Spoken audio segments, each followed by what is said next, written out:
Assalamu alaikum wa rahmatullah wa barakatuh.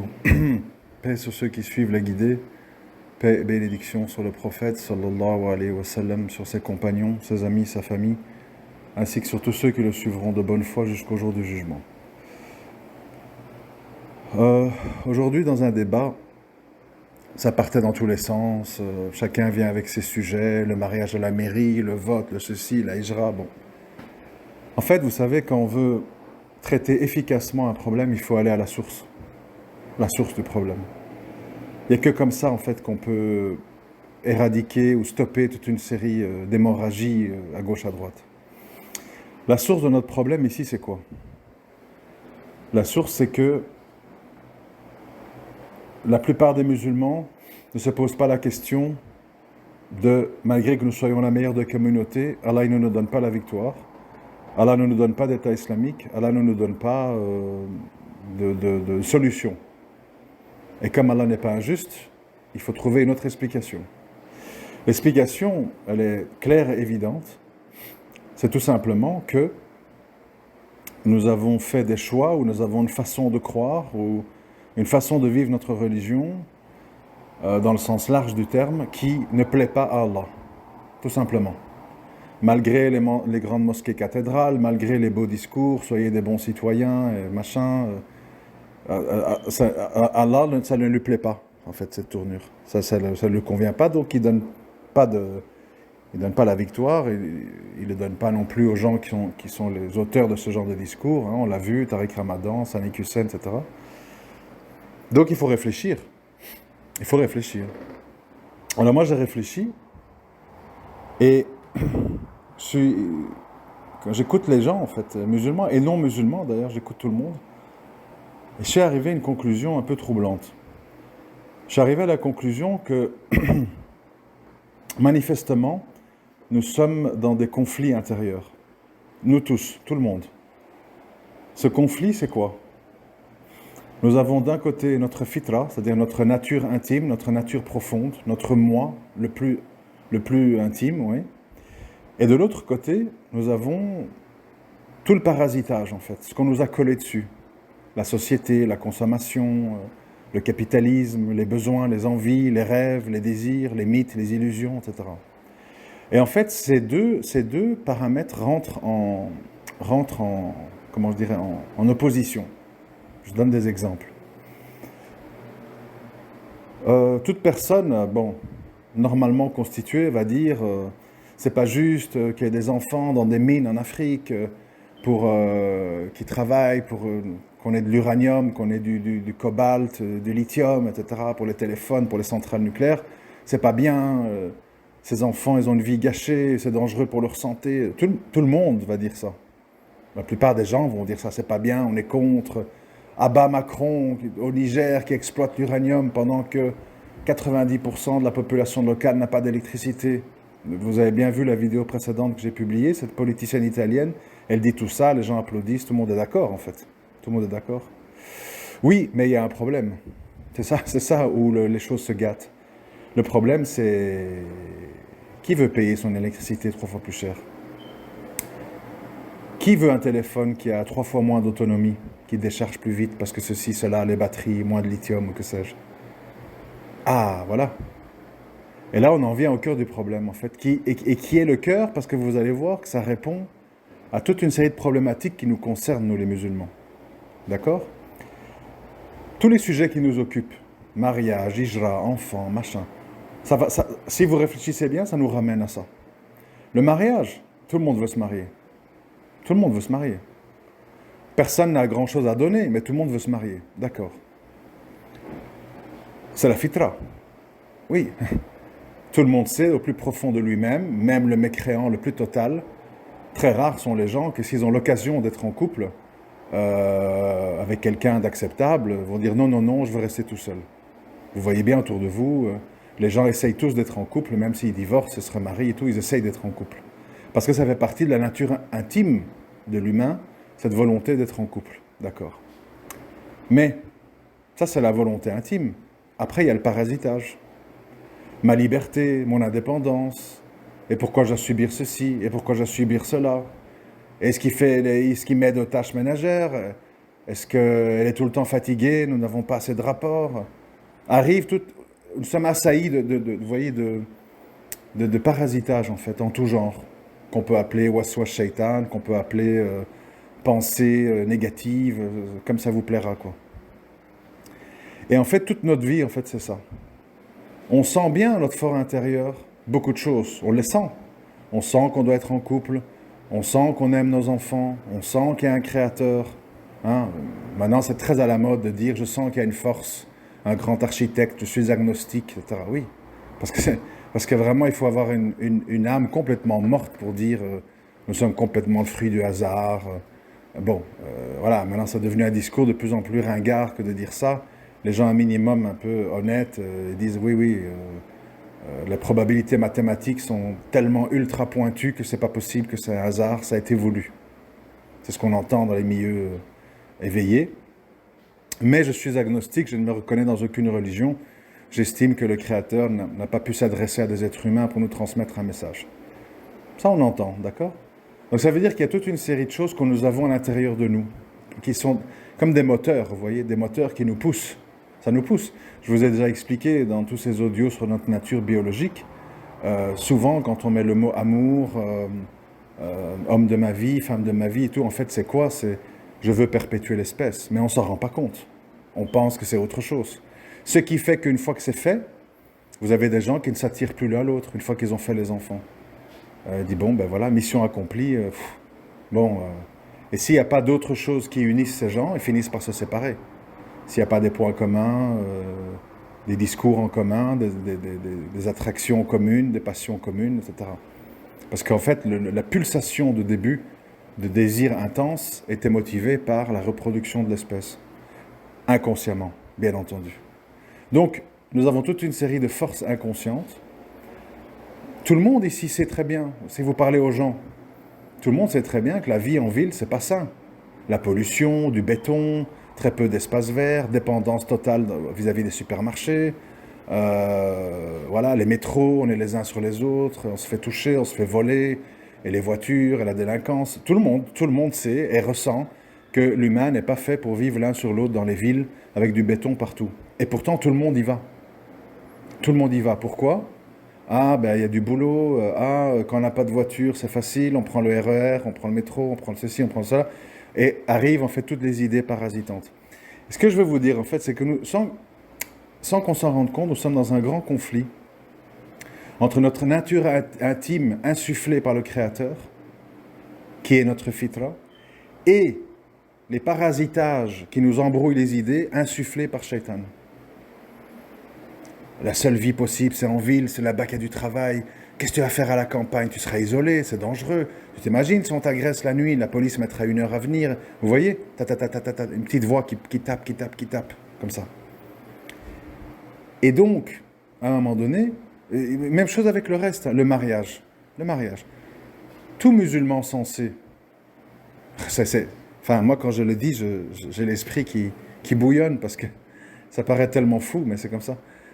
Tout musulman sensé sait très bien que c'est un parfait non-sens que d'estimer que son mariage devant Allah, il est validé parce que tu passes devant monsieur le maire avec avec son truc, là, comment ça s'appelle, sa concorde bleu, blanc, rouge, au nom de la République, je vous déclare, machin, enfin, devant Marianne à moitié à poil sur une statue, enfin, les musulmans sensés, ils ressentent que bon, c'est pas ça qui, voilà, d'accord, c'est pas ça qui fait.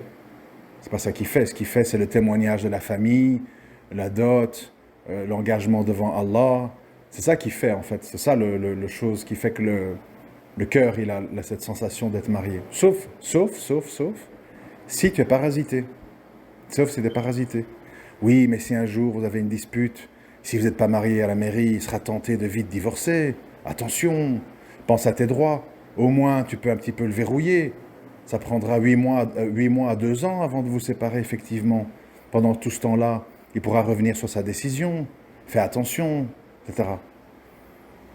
Et c'est comme ça qu'en fait, chaque fois qu'on parle d'un sujet, la vie à la campagne, le mariage à la mairie, le fait d'aller voter aussi, tout le monde a compris que nous sommes devant un grand jeu de poker menteur, où tout le monde ment, où tout le monde fait semblant d'être des ennemis, où chacun joue un rôle, toi tu prends l'extrême droite, je prends l'extrême gauche, toi tu fais le centre, et au final on sait très bien que tonton Macron va dire « Soyez raisonnables les enfants, ne votez pas pour les extrêmes, rentrez à la maison ». Tout le monde sait ça, tout le monde le sait, pour ça qu'il y a tellement d'abstention. Mais les parasitages, les waswas shaitan viennent embrouiller. Oui, mais tu t'imagines, s'il y a Zemmour, on va devoir rentrer dans nos pays.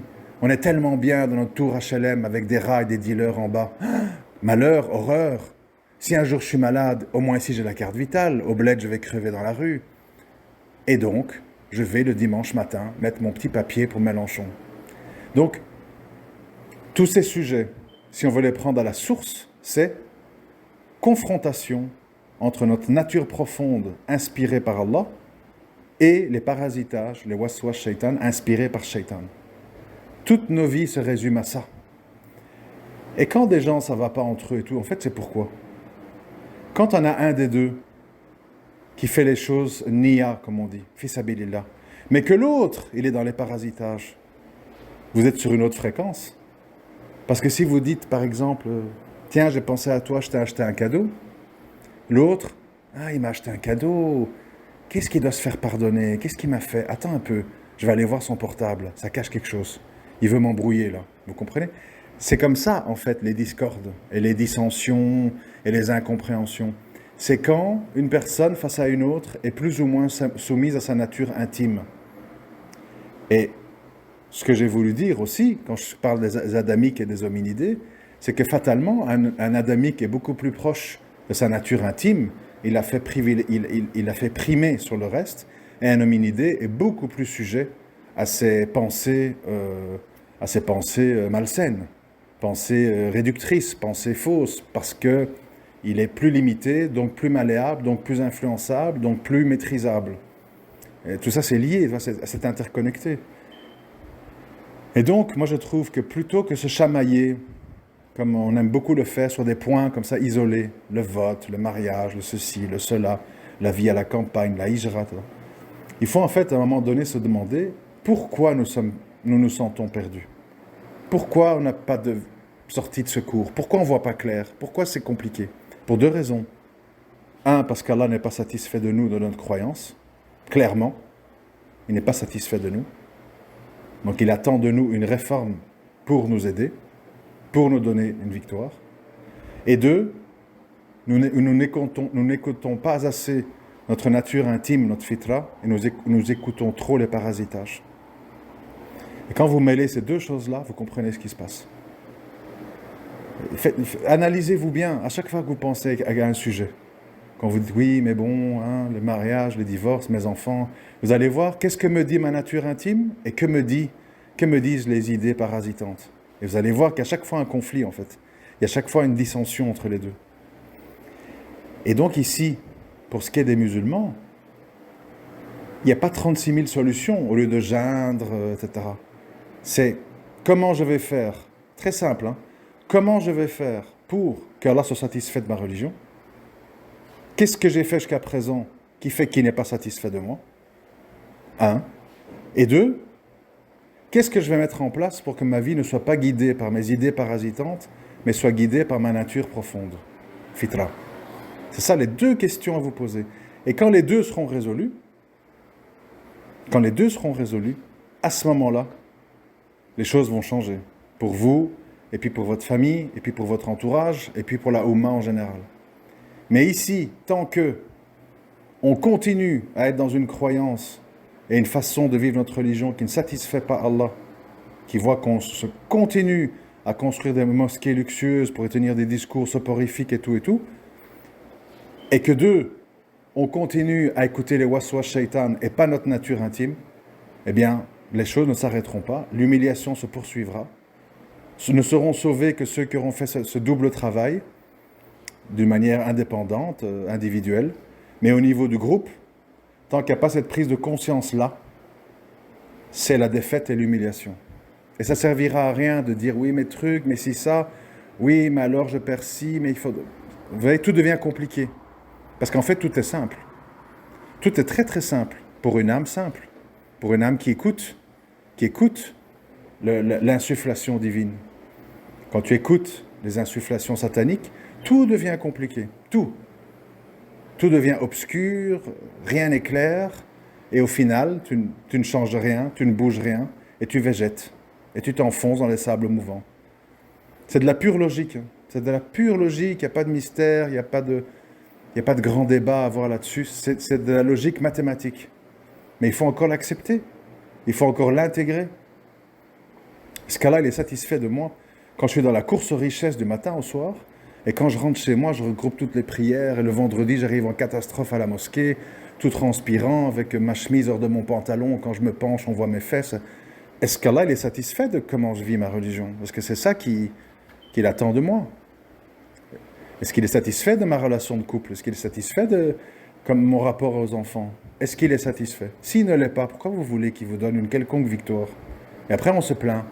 J'ai pas de solution, j'arrive pas à me marier, et chaque fois que quelqu'un se présente, j'ai des waswas, finalement je refuse, je suis dominé par la peur.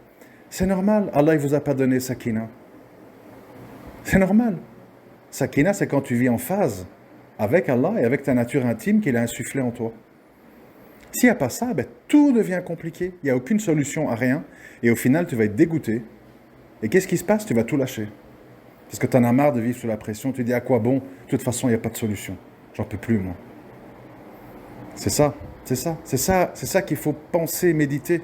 Ça paraît bête, ça paraît évident, mais c'est la clé. La clé, elle est là. Elle n'est pas ailleurs.